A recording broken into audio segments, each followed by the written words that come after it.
एक ही नूर से हुक्म हजूर से सारी सृष्टि साजी, भाई पंडित काजी। एक ही जात है, एक ही जात है, एक ही जात है, एक ही जात है। इंसान दा शरीर किस ਲਈ मिलिया है? साढ़े सारे धर्मां अंदर इंसान दे शरीर दे ऊपर खूब चर्चा है। सिख गुरु सहबान उन्हां दी पाक पवित्र गुरबाणी, हिंदू रूहानी फकीर, मुसलमान सूफी फकीर, इंग्लिश रूहानी संत, सारियां ने इंसानी शरीर ते खूब चर्चा की है। वैसे तो सारी खलकत, सारी प्रकृति, सारी सृष्टि की गल हुई है, पर इंसानी शरीर ते मानस जन्म ते बहुत ज़्यादा लिखा है। गल आउंदी है साडे धर्मां दे अनुसार इंसान दा करन वाला काम किहड़ा है और इंसान कर की रहा है। ये 2 पॉइंट, 2 बिंदु ऐसे हैं हर इंसान नूं पता होना चाहिए है। साडे धर्म सानू की सिक्ख्या दिंदे हन, फिर ही कर्म करन दा पता चलेगा। हिंदू रूहानी फकीर बिल्कुल स्पष्ट लिखते हैं, इंसान का पहला कर्तव्य प्रभु की भक्ति करना है और इंसान का दूसरा कर्तव्य कर्मयोगी यानी मेहनत, कड़ा परिश्रम करके रोजी रोटी खाना है। यही गल सिख गुरु सहबाना ने अपनी पाक पवित्र गुरबाणी अंदर साफ लिखा है। बंदे दा पहला कम वाहिगुरु परमात्मा नू याद करना है और संसार से रहिंदा होया इंसान 10 नौआं दी किरत कमाई करके खावे, बंड के छके, किसी चीज की कमी नहीं रहिंदी। यही गल मुसलमान सूफी फकीर भी दसदे हैं। बंदे का पहला फर्ज खुदा की इबादत करना है और बंदे का दूसरा फर्ज हक हलाल की रोजी रोटी खाना है। यही गल ईसाई धर्म या इंग्लिश रूहानी सेंट जो होए उन्हां दी भी बिल्कुल यही गल है कि दिन की शुरुआत गॉड्स प्रेयर से होनी चाहिए, वही परमात्मा की याद तो, और बाकी समा हार्ड वर्क करके जीवन यापन करो, यानी मेहनत की कमाई। सो साडे सारे धर्मां दे रूहानी संतां ने, गुरु सहबाना ने, पीर फकीरां ने, महापुरुषां ने 2 गल्लां ते ज्यादा जोर दिता है कि पहला करतब तुहाडा वाहिगुरु राम परमात्मा नू याद करना है, जिसलिए ये मनुखा जन्म मिलिया है, और दूसरा करतब इत्थे रहिंदे होए मेहनत 10 नौआं दी किरत कमाई, हक हलाल दी रोजी रोटी खाना है। हुण गल आउंदी है गुरु सहबाना ने, पीर पैगंबरां ने सानू ये सिक्ख्या दिती है, पर अज समाज विच किन्ने क लोग हैं जो इस सिक्ख्या ते अमल करते हैं। सब तो पहला ये देखा जाए, जो साडे धर्म अंदर पहली गल है कि मनुख दा पहला फर्ज, पहला करतब, पहला उद्देश्य इस धरती ते आउण दा परमात्मा वाहिगुरु राम दी भगती करना। निगाह मारो किन्ने क लोग हैं जो वकायदा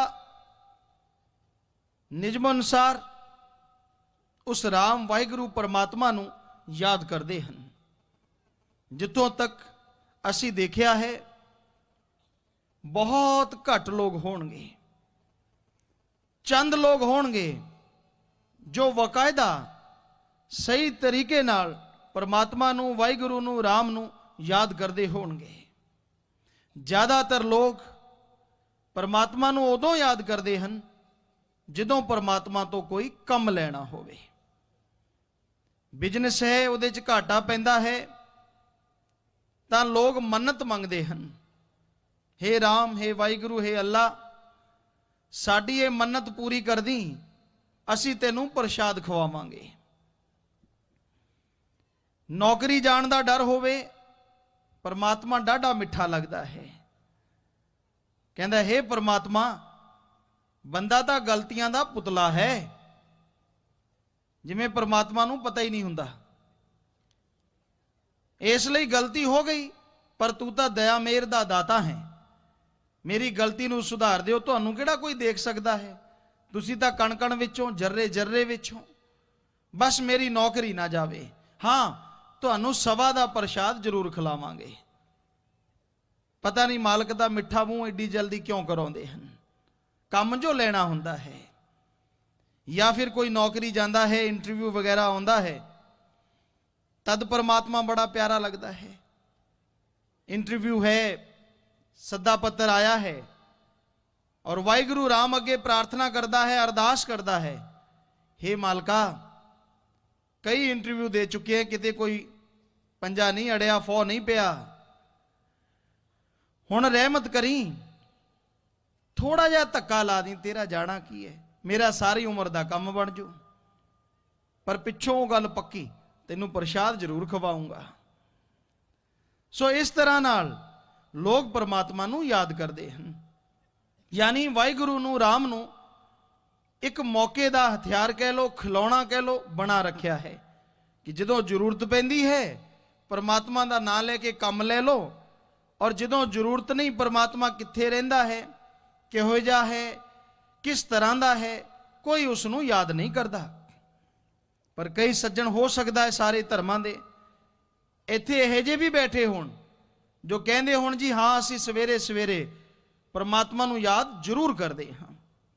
मन्नी गल, किसी चीज़ का भी नाश नहीं हुंदा।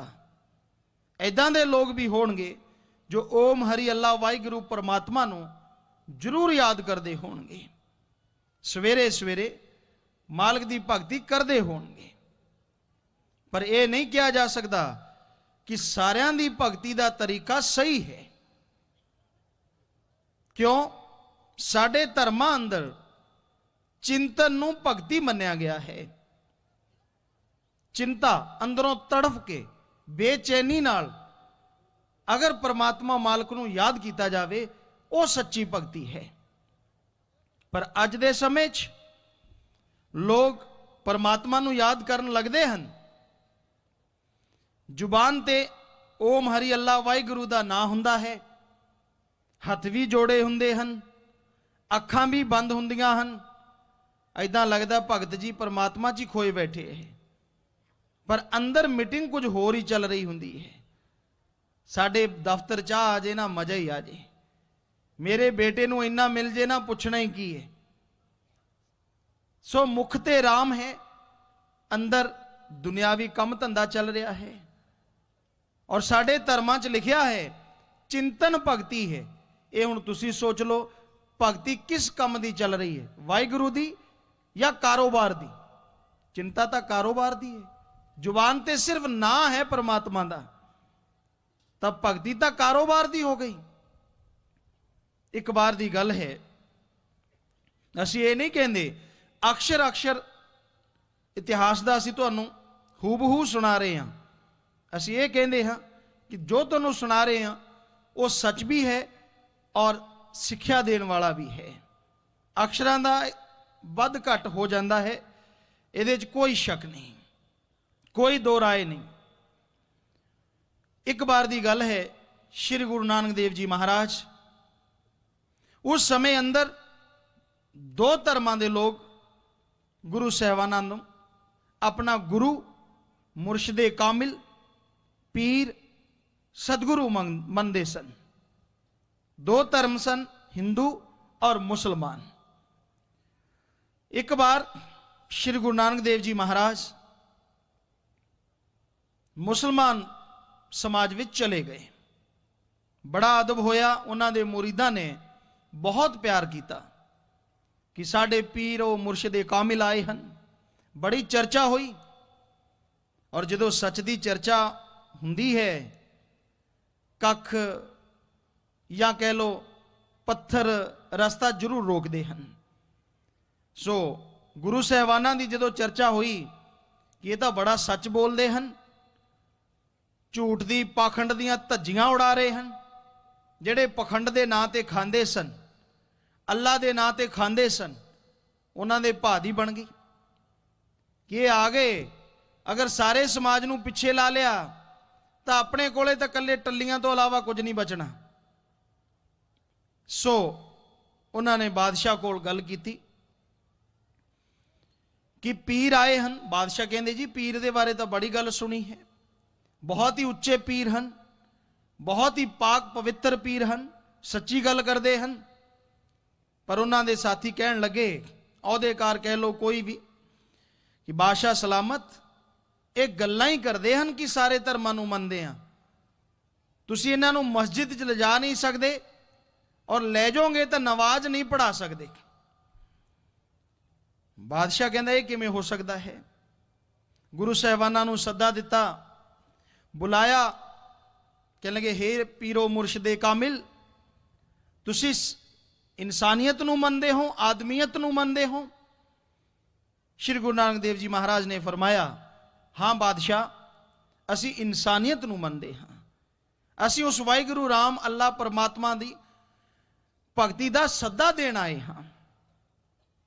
तां बादशाह कहन लगा, इदां करो, सद्दा ही देना है तो साडे नाल मस्जिद जाके नमाज अदा करो।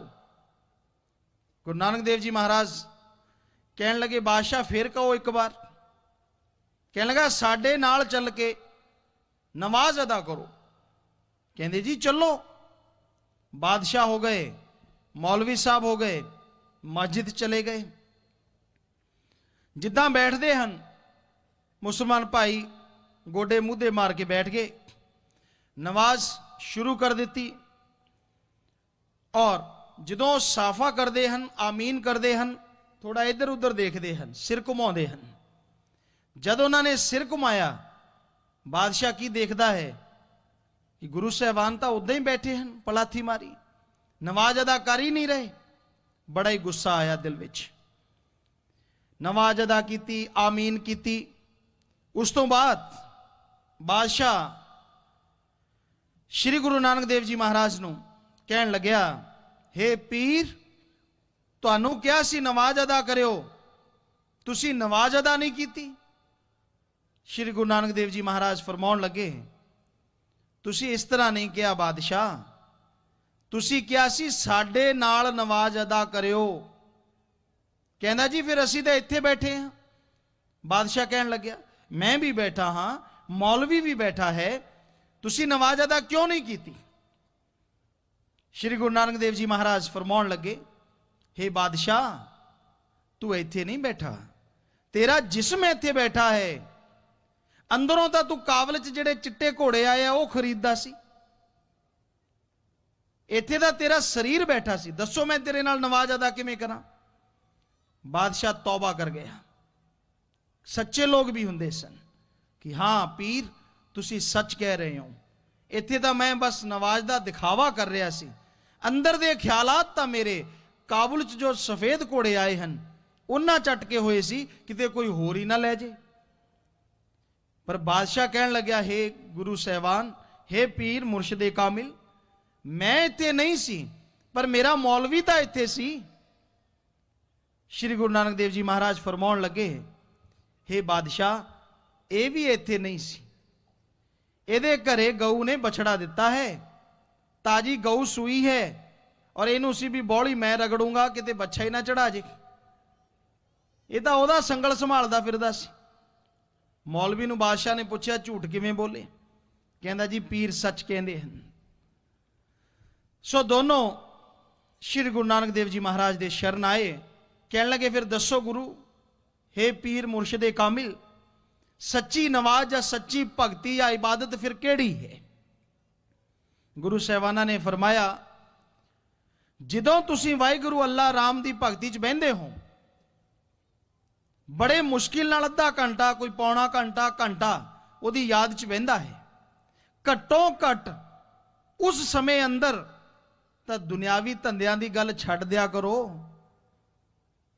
उस समय सिर्फ और सिर्फ तुहाडी जुबान ते तुहाडे ख्यालां च वाहिगुरु राम दा नाम होना चाहिदा है। चाहे अद्धा घंटा भी मालक दी याद च बहने हो, यह भगती तुहाडी जरूर मंजूर हुंदी है। सो भगती दा तरीका सही सिखो। कई माला फेरदे हन, फेरदे फेरदे सारी दुनिया फिर जाते हैं। असी अपनी अखां नाल देखिया है, वो गल तुहाडी सेवा च दसदे हां। एक बुजुर्ग माला घुमा रहे सन। असी सोचिया परमात्मा का नाम लै रहे है, भगवान दा राम दा नाम लै रहे है, चलो आपां भी कोले बह जांदे हां। असी उन्हां दे कोल बैठ गए, वो ईश्वर मालक दा नाम लै रहे सन, असी भी सुन लगे। थोड़ी देर उपरांत, थोड़ी देर बाद की होया, उन्हां दा पोता कमरे च आया और आउंदे कोई समान चक्कन लग्या, कंच दे कुछ गिलास पे सन, वो टुट गए, थल्ले गिर गए। बुजुर्ग जेड़े माला घुमा रहे सी गुस्से च लाल पीले हो गए, बड़ा ही गुस्सा चढ़िया। माला उदां ही चल रही है पर जुबान तो वाहिगुरु अल्लाह राम दा नाम हट गया। माला चल रही है, की कह रहा है, वो बच्चे नूं लड़ रहा है, तू मर जे, तेरा बेड़ा बैठ जे, सारे गिलास भनते, उधरों दे माला फटाफट फटाफट फटाफट। ये माला राम दे नाम दी चल रही है या गालां दी चल रही है, ये अंदाजा तुसी लाओ। सो ये दिखावे परमात्मा नूं कोई प्रभावित नहीं कर सकते।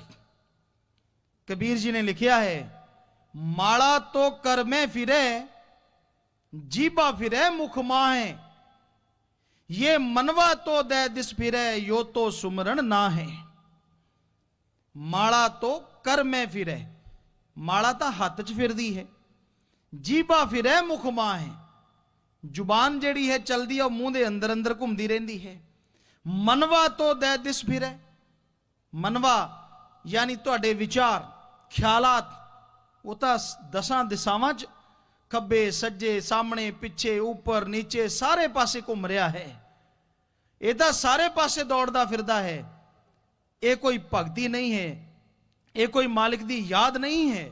फिर की लिखिया, कर का मन का डार दे, मन का फेर। कर यानी हथ दा मन का छड़ दे, अपने अंदर दे गंदे बुरे विचारां नूं त्याग दे। ओ वाहिगुरु ओ राम तेथों दूर नहीं है। सो परमात्मा नूं दिखावा पसंद नहीं है, दिखावे विच आउण वाला नहीं। अगर इदां दा हुंदा तां जो नाटक करन च माहर है वो तां परमात्मा नूं कदों दा लुट लैंदे। तरह तरह का समान चढ़ा के, तरह तरह की पोशाक पा के परमात्मा तो उन्हां कोल ही बैठा रहिंदा। सो भगती करो सही ढंग नाल।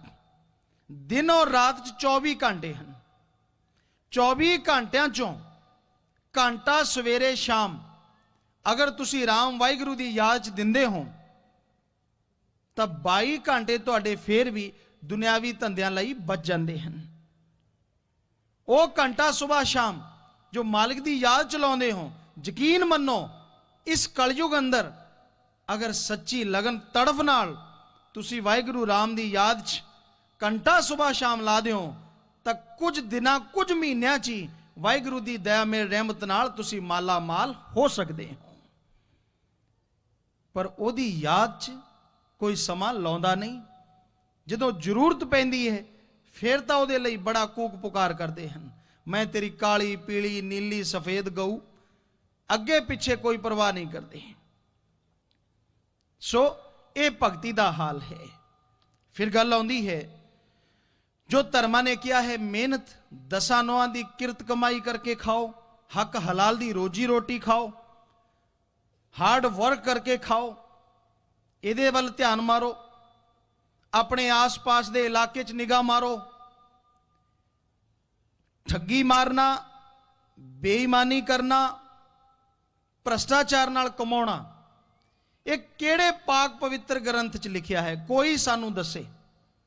ਵੈਸੇ 4 ਧਰਮਾਂ ਦੀ ਗਰੰਟੀ ਅਸੀਂ ਲੈਂਦੇ ਹਾਂ, ਹਿੰਦੂ ਧਰਮ, ਸਿੱਖ ਧਰਮ, इस्लाम धर्म और ईसाई धर्म। इन्हां च नहीं लिखिया कि ठगी मारो, बेईमानी करो, भ्रष्टाचार नाल कमाओ। इन्हां च तां लिखिया है हक हलाल, 10 नौआं दी किरत कमाई खाओ। सोचण वाली गल है।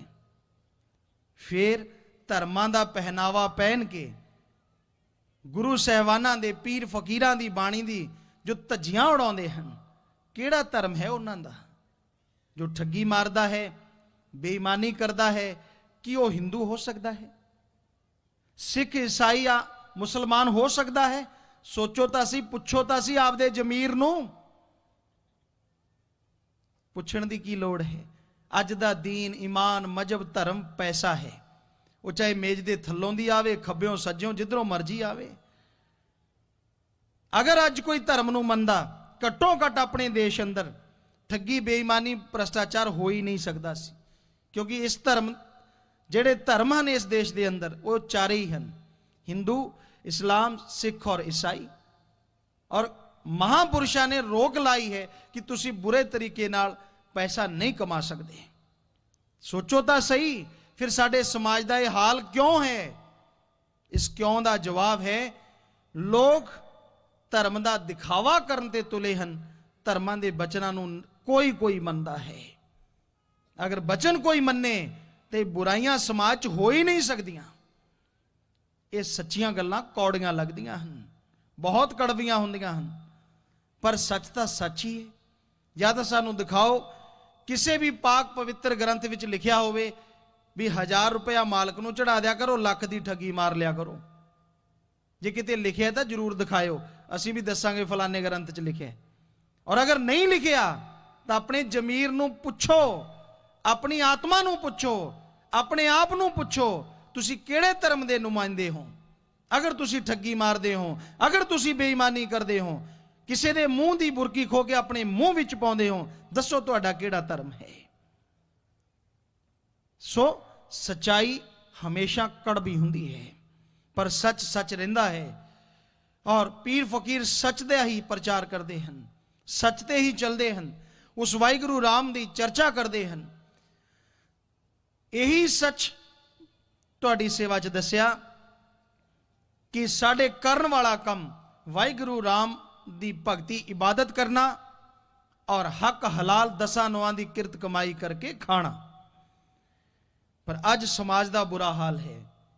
वैसे कोई संत पीर फकीरां लई नवी गल नहीं है। साडे पीर फकीरां ने, गुरु साहिबाना ने, महापुरुषां ने सैकड़े साल पहला लिखता सी, कलयुग में कर्म धर्म नहीं कोय, कलु का जन्म चंडाल के होए।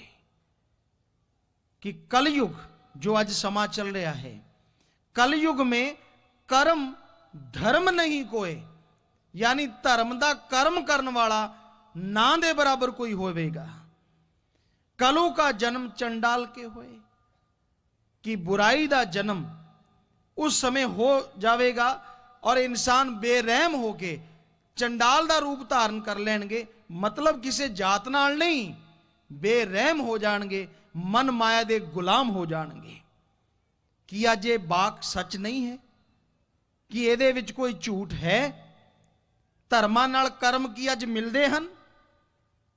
दिखावा धर्मां दा हुंदा है। असी अपने अखीं देखिया, खुद अजमाया है।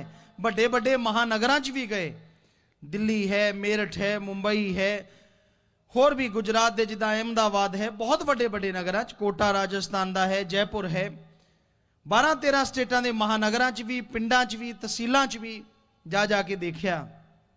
और यही देखने को मिले कि लोग धर्म का पहनावा पहनते हैं, अपना ना छोटा लैणगे, BK TK CK, पता नहीं लगता भी की ना है। पर जेड़ा धर्म का ना है पूरा जोर दे के कि ਅਸੀਂ ਫਲਾਂ ਧਰਮ ਵਾਲੇ ਹਾਂ, ਔਰ ਥੋੜੀ ਦੇਰ ਬਾਅਦ ਉਹਨਾਂ ਤੋਂ ਕੋਈ ਸਮਾਨ ਖਰੀਦੋ ਪੂਰਾ ਰਗੜਾ ਲਾ ਦਿੰਦੇ ਹੈ। ਫਿਰ ਪਤਾ ਲੱਗਦਾ ਹੈ ਵੀ ਇਹ ਤਾਂ ਮਾਇਆ ਦੇ ਯਾਰ ਹਨ, ਕੋਈ ਧਰਮ ਨਹੀਂ, ਕੋਈ ਦੀਨ ਈਮਾਨ ਨਹੀਂ। ਸੋ ਸੋਚਣ ਦੀ ਗੱਲ ਹੈ, ਵਿਚਾਰਨ ਦੀ ਗੱਲ ਹੈ। ਵਾਹਿਗੁਰੂ ਨੇ, ਰਾਮ ਨੇ ਇਨਸਾਨ ਨੂੰ ਦਿਮਾਗ ਦਿੱਤਾ ਹੈ ਸੋਚਣ ਵਾਸਤੇ। ਤੁਸੀਂ ਗੁਰੂ ਸਾਹਿਬਾਨਾਂ ਦੀ ਪਾਕ ਪਵਿੱਤਰ ਗੁਰਬਾਣੀ ਪੜ੍ਹ ਕੇ ਤਾਂ ਦੇਖੋ, ਸਿਰਫ ਪੜ੍ਹ ਕੇ ਨਹੀਂ, ਉਸ ਤੇ ਅਮਲ ਕਰਕੇ ਵੀ ਦੇਖੋ। ਹਿੰਦੂ ਰੂਹਾਨੀ ਸੰਤਾਂ ਦੀ ਬਾਣੀ ਪੜ੍ਹ ਲਓ, ਕੀ ਕਹਿੰਦੀ ਹੈ ਤੁਹਾਨੂੰ। ਕਿਤੇ ਲਿਖਿਆ ਹੋਵੇ ਕਿ ਬੁਰੇ ਕਰਮ ਕਰੋ, ਠੱਗੀਆਂ ਮਾਰੋ, ਸਾਨੂੰ ਲਿਆ ਕੇ ਜ਼ਰੂਰ ਦਿਖਾਇਓ। ਜਿੱਥੋਂ ਤੱਕ ਅਸੀਂ ਪੜ੍ਹਿਆ ਹੈ ਕਿਤੇ ਵੀ ਨਹੀਂ ਲਿਖਿਆ। ਕਦੇ ਸੰਤ ਪੀਰ ਫਕੀਰ ਵੀ ਕਿਸੇ ਨੂੰ ਗਲਤ ਰਸਤਾ ਦਿਖਾਉਂਦੇ ਹਨ? ਉਹਨਾਂ ਦਾ ਕੰਮ ਸਹੀ ਰਸਤਾ ਦਿਖਾਉਣਾ ਹੈ। ਕੋਈ ਮੰਨੇ ਨਾ ਮੰਨੇ ਉਹ ਉਹਦੀ ਮਰਜ਼ੀ ਹੈ। ਜਿਸ ਤਰ੍ਹਾਂ ਇੱਕ ਲੈਕਚਰਰ ਹੁੰਦਾ ਹੈ ਕਿਸੇ ਇੱਕ ਸਬਜੈਕਟ ਦਾ, ਉਹ ਲੈਕਚਰ ਦਿੰਦਾ ਹੈ, ਬੱਚੇ ਪੜ੍ਹਦੇ ਹਨ, ਕੋਈ ਧਿਆਨ ਨਾਲ ਸੁਣਦਾ ਹੈ, ਕੋਈ ਸ਼ਰਾਰਤਾਂ ਹੀ ਕਰਦਾ ਰਹਿੰਦਾ ਬੈਠਾ। ਪਰ ਉਹ ਲੈਕਚਰਰ ਪੂਰਾ ਲੈਕਚਰ ਦਿੰਦਾ ਹੈ, ਪੂਰਾ ਸਮਝਾਉਂਦਾ ਹੈ, ਔਰ ਹੁੰਦਾ ਕੀ ਹੈ, ਕਾਫੀ ਬੱਚੇ ਮੈਰਿਟ ਚ ਆਉਂਦੇ ਹਨ। ਕਈ ਫਸਟ ਡਿਵੀਜ਼ਨ ਲੈ ਜਾਂਦੇ ਹਨ, ਕੋਈ ਸੈਕੰਡ ਡਿਵੀਜ਼ਨ, ਕੋਈ ਪਾਸ ਹੋ ਜਾਂਦਾ ਹੈ, ਔਰ ਕੁਝ ਇਦਾਂ ਦੇ ਵੀ ਹੁੰਦੇ ਹਨ ਜਿਹੜੇ ਫੇਲ ਹੋ ਜਾਂਦੇ ਹਨ। ਅਗਰ ਉਹ ਫੇਲ ਹੋਇਆ ਇਨਸਾਨ, ਔਰ ਉਸ ਨੂੰ ਦੇਖ ਕੇ ਲੋਕ ਕਹਿਣ ਕਿ ਲੈਕਚਰਰ ਹੀ ਨਿਕੰਮਾ ਸੀ, ਤਾਂ ਫਿਰ ਮੈਰਿਟ ਚ ਉਹਦੇ ਬੱਚੇ ਕਿੱਦਾਂ ਆ ਗਏ, ਫਸਟ ਡਿਵੀਜ਼ਨ ਕਿਵੇਂ ਲੈ ਗਏ। ਗੁਰੂ ਵਿਚਾਰਾ ਕਿਆ ਕਰੇ, ਜਾ ਸਿੱਖਣ ਮੇ ਚੂਕ। ਗੁਰੂ ਦਾ ਕੰਮ ਇੱਕ ਗਾਈਡ ਹੁੰਦਾ ਹੈ, ਹੋਰ ਕੋਈ ਗੁਰੂ ਆਪਣੇ ਆਪ ਨੂੰ ਵੱਡਾ ਨਹੀਂ, ਇੱਕ ਗਾਈਡ, ਰਾਹ ਦਿਖਾਉਣ ਵਾਲਾ, ਰਸਤਾ ਦੱਸਣ ਵਾਲਾ ਕਿ ਤੁਹਾਡਾ ਕੀ ਕੰਮ ਹੈ, ਕੀ ਕਰਨਾ ਚਾਹੀਦਾ ਹੈ। ਅਮਲ ਤਾਂ ਤੁਸੀਂ ਕਰਨਾ, ਕਿਉਂਕਿ ਇਨਸਾਨ ਖੁਦ ਮੁਖਤਿਆਰ ਹੈ, ਆਪਣੀ ਮਰਜ਼ੀ ਦਾ ਮਾਲਕ ਹੈ। ਸੋਚਣ ਵਾਲੀ ਗੱਲ ਇਨਸਾਨ ਨੂੰ ਸੋਚਣੀ ਚਾਹੀਦੀ ਹੈ। ਪੀਰ ਫਕੀਰ ਕੋਈ ਚਰਚਾ ਕਰਦੇ ਹਨ, ਉਸ ਦੇ ਵਿੱਚ ਉਹਨਾਂ ਦਾ ਆਪਣਾ ਕੋਈ ਸਵਾਰਥ ਨਹੀਂ ਹੁੰਦਾ। ਉਹ ਸੱਚ ਦੀ ਡੰਕਾ ਵਜਾਉਂਦੇ ਹਨ, ਸੱਚ ਦਾ ਪਾਠ ਪੜਾਉਂਦੇ ਹਨ, ਔਰ ਸੱਚ ਤੇ ਚੱਲਣ ਦੀ ਸਿੱਖਿਆ ਦਿੰਦੇ ਹਨ। ਧਰਮ ਕੋਈ ਬੁਰਾ ਨਹੀਂ ਹੈ। ਰੂਹਾਨੀ ਸੂਫੀ ਸੰਤ ਜਿੰਨੇ ਵੀ ਹੋਏ ਹਨ, ਗੁਰੂ ਸਾਹਿਬਾਨਾਂ ਨੂੰ ਲੈ ਲਓ, ਮੁਸਲਮਾਨ ਸੂਫੀ ਫਕੀਰ ਸ਼ੇਖ ਫਰੀਦ ਜੀ ਹੋਏ ਹਨ, ਕਬੀਰ ਜੀ ਹੋਏ ਹਨ, ਰਵੀਦਾਸ, ਧੰਨਾ ਭਗਤ, ਨਾਮਦੇਵ, ਹੋਰ ਬਹੁਤ ਸਾਰੇ ਭਗਤ ਸੰਤ ਪੀਰ ਪੈਗੰਬਰ ਹੋਏ। ਕਿਸੇ ਦੀ ਬਾਣੀ ਪੜ੍ਹ ਕੇ ਦੇਖ ਲਓ, ਇੱਕੋ ਹੀ ਰਾਹ ਦਿਖਾਉਂਦੇ ਹਨ। ਸਾਰੇ ਧਰਮਾਂ ਦਾ ਨਿਚੋੜ, ਰੂਹਾਨੀ ਸੂਫੀ ਸੰਤਾਂ ਦੀ ਬਾਣੀ ਦਾ ਨਿਚੋੜ ਕੀ ਹੈ, ਜੋ ਅਸੀਂ ਕੱਢਿਆ, ਜੋ ਸਾਨੂੰ ਮਹਿਸੂਸ ਹੋਇਆ। ਸਾਡੇ ਧਰਮ ਸਿੱਖਿਆ ਦਿੰਦੇ ਹਨ, ਇਨਸਾਨ ਨੂੰ ਇਨਸਾਨ ਨਾਲ ਜੋੜੋ, ਇਨਸਾਨ ਨੂੰ ਵਾਹਿਗੁਰੂ ਰਾਮ ਨਾਲ ਜੋੜੋ, ਔਰ ਇਨਸਾਨ ਨੂੰ ਪਰਮਾਤਮਾ ਦੀ ਭਗਤੀ ਨਾਲ ਜੋੜੋ, ਤਾਂ ਕਿ ਇਨਸਾਨ ਇਸ ਧਰਤੀ ਤੇ ਰਹਿੰਦਾ ਹੋਇਆ ਸਵਰਗ ਜੰਨਤ ਤੋਂ ਵੱਧ ਕੇ ਨਜ਼ਾਰੇ ਲੈ ਸਕੇ, ਸੱਚਖੰਡ ਦਾ ਨਮੂਨਾ ਬਣਾ ਸਕੇ। एक ही नूर से हुक्म हजूर से सारी सृष्टि साजी, भाई पंडित काजी, एक ही जात है, एक ही जात है।